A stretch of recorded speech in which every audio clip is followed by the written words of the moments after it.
नमस्कार, जय श्री कृष्णा, राधे राधे। आप सभी का ब्रज दर्शन ब्लॉग में स्वागत करती हूँ। आज इस वीडियो के माध्यम से हम जानेंगे ज्येष्ठ मास का दूसरा प्रदोष व्रत कब है और शुभ मुहूर्त और पूजा विधि और उसके कुछ नियम। तो आप वीडियो में अंत तक बने रहिएगा।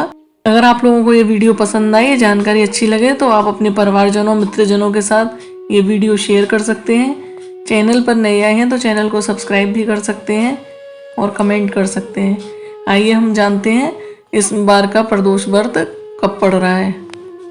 मैं आपको बता दूं कि ज्येष्ठ मास का दूसरा जो प्रदोष व्रत है वो बेहद ही खास है। इस दिन प्रदोष काल में भगवान शिव जी और माता पार्वती जी की पूजा करने का विधान है। आइए मैं आपको बताती हूँ ज्येष्ठ मास का प्रदोष व्रत और उससे पूरी जुड़ी हुई जानकारियाँ। यहाँ मैं जैसे अगर आप लोग बाहर नहीं जा पाते तो मैंने आपको इस वीडियो में दिखाया है कि घर पर ही रहकर और शिवलिंग की हम कैसे पूजा कर सकते हैं। इसमें हमको गणपति जी की सबसे पहले पूजा करनी है। तो यहाँ मैं आपको ये बता रही हूँ कि उस उंगली से गणपति को टीका किया जाता है, भगवान की पूजा की जाती है। अब गणपति जी पे हम अक्षत चढ़ाएंगे और पूरे अच्छे विधि विधान से हम पहले गणपति जी की पूजा करेंगे। प्रदोष काल में गणपति की पूजा करने का विशेष महत्व है। सबसे पहले हमको गणपति पूजन करना चाहिए। यहाँ पे मौली अर्पित की है गणपति को। फिर हम यहाँ धूप चढ़ाएंगे और जनेऊ का जोड़ा चढ़ाएंगे गणपति पर। पंचांग के अनुसार ज्येष्ठ मास के शुक्ल पक्ष की त्रयोदशी तिथि का प्रारंभ 19 जून को सुबह 7:28 से होगा। वहीं त्रयोदशी तिथि की समाप्ति 20 जून को सुबह 7:49 पर होगी। ऐसे में 20 जून को ही प्रदोष व्रत किया जाएगा। अब यहाँ गंगा जल से शिवलिंग को स्नान कराएं। और अगर आपके आसपास शिवलिंग है, मान लो मंदिर है, कोई शिवालय है, तो आप शिवालय पे जाकर भी शिवलिंग की पूजा कर सकते हैं। नहीं तो आप घर में भी शिवलिंग की पूजा कर सकते हैं अगर आपके पास घर में है तो। इस तरीके से फिर यहाँ दूध चढ़ाएं शिवलिंग पर। फिर दूध चढ़ाने के बाद एक बार फिर से गंगा जल से शिवलिंग को स्नान कराएं। आप किसी भी पात्र में शिवलिंग रख सकते हैं, फिर आप ऐसे ही स्नान करा सकते हैं। यहाँ पर फिर मैंने ये अष्टगंधक चंदन है, इसको मैंने जल में घोल कर और फिर शिवलिंग को स्नान कराया है, शिवलिंग को चढ़ाया है ये चंदन मैंने। सभी को मैं पूजा कर कर शिवलिंग की इस वीडियो में दिखा रही हूँ। आप सब ऐसे कर सकते हैं पूजा। फिर स्नान कराने के बाद फिर हम शिवलिंग को अच्छी तरीके से साफ स्वच्छ कपड़े से पोंछ लेंगे। ये कपड़ा जो भगवान के पोंछने के काम आता है, उस कपड़े से हम शिवलिंग को अच्छे से पोंछकर फिर बेलपत्र का आसन देंगे और शिवलिंग को बेलपत्र के ऊपर विराजित करेंगे। और यहाँ बेलपत्र पर मैंने चंदन से टीका लगाया है और शिवलिंग को विराजमान कराया है। अब हम इत्र लेके शिवलिंग पर इत्र लगाएंगे। अच्छे से शिवलिंग पर इत्र की मालिश करनी चाहिए, इससे सौभाग्य बढ़ता है। शिवलिंग पर प्रदोष के दिन अवश्य इत्र की मालिश करें। और फिर जो बाकी देवी देवता हैं, गणेश जी हैं, पार्वती जी हैं, सब पर इत्र की मालिश करें और सबको इत्र लगाएं।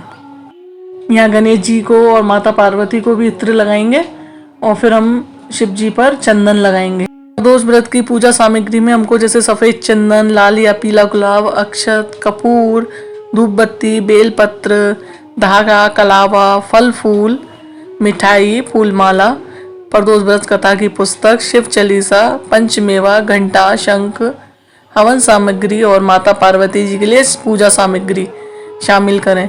जैसे माता पार्वती को श्रृंगार चढ़ाएं। अब यहाँ हमने शिव जी को जैसे जनेऊ का जोड़ा चढ़ाया है और कलावा अर्पित किया है। आप माता पार्वती से एक छोर बांध सकते हैं शिव जी से और माता पार्वती से। यहाँ फूल चढ़ाएं, जैसे कि सफ़ेद फूल, गुलाब के फूल, जैसे लाल फूल या सफ़ेद फूल, ये चढ़ाए जाते हैं। अब बेलपत्र चढ़ाएंगे। धतूरा अगर मिल रहा हो आपके जैसे आसपास तो आप धतूरा भी चढ़ा सकते हैं। मुझे धतूरा नहीं मिला था तो मैं यहाँ धतूरा आपको चढ़ाकर नहीं दिखा पाई हूँ। आप बेलपत्र पे चंदन लगाकर और फिर शिव जी को चढ़ाएं। इस दिन आप जैसे चाहें तो माता पार्वती को श्रृंगार की सामग्री भी चढ़ा सकते हैं। जैसे उनका सुहाग की सामग्री आप चढ़ा सकते हैं माता पार्वती को। इस दिन आप माता पार्वती को सिंदूर भी अलग से चढ़ा सकते हैं। फिर आप उस सिंदूर को पूजा के बाद अपने पास रख लें और सब माता बहनें जो भी ये पूजा कर रही हैं उससे अपनी मांग भरें। तो ये हमारे सौभाग्य को बढ़ाता है तो माता गौरी जी को किसी मंदिर में अगर कर रहे हैं तब भी आप सिंदूर अवश्य चढ़ाएं। कुछ दक्षिणा चढ़ाएं। और ये जो आप अगर घर में पूजा कर रहे हैं तो आपने जो दक्षिणा चढ़ाई है या ये सुहाग का सामान है, इसमें से सिंदूर आप अपने पास रख लें। बाकी आप किसी मंदिर में भी दान कर सकते हैं, मंदिर में दे के आ सकते हैं। फल चढ़ाएं, मिठाई का भोग लगाएं। इस तरीके से आप अपनी पूजा करें प्रदोष वाले दिन। प्रदोष वाले दिन कुछ नियमों का भी पालन करना चाहिए, जैसे कि इस दिन किसी को भी अपशब्द कहने से बचना चाहिए। प्रदोष व्रत के दिन देर रात तक सोना नहीं चाहिए। व्रत करने वाले शिव भक्त को अन्न, चावल और नमक का सेवन भी नहीं करना चाहिए। प्रदोष वाले दिन काले कपड़े पहनने से बचना चाहिए। और प्रदोष के दिन भगवान शिव को सिंदूर, हल्दी, तुलसी, केतकी और नारियल का पानी बिल्कुल भी ना चढ़ाएं। ये बहुत निषेध है, इस दिन ये सब नहीं करना चाहिए। धार्मिक मान्यता यह भी है कि प्रदोष व्रत करने वालों की सभी मनोकामनाएं पूरी होती हैं और जीवन में खुशियों का आगमन होता है। प्रदोष व्रत के दिन भगवान शिव को सिंदूर, हल्दी, तुलसी, केतकी और नारियल का पानी बिल्कुल भी नहीं चढ़ाना चाहिए। ये जो स्नान का ये जो जल है, इसको हम तुलसी जी को छोड़ के बाकी किसी भी पौधे में हम डाल सकते हैं। बस हम इस जल को तुलसी जी में नहीं डालेंगे। अंत में आप जैसे भगवान की शिव चालीसा या कथा सुने या पढ़ें, फिर अंत में शिव जी की आरती करके पूजा को समाप्त करें। ऐसे ही आप सभी प्रदोष व्रत को पूरा कर सकते हैं। भगवान भोलेनाथ आप सभी की मनोकामनाएं पूर्ण करे। मैं आपसे फिर मिलती हूँ अगली वीडियो में।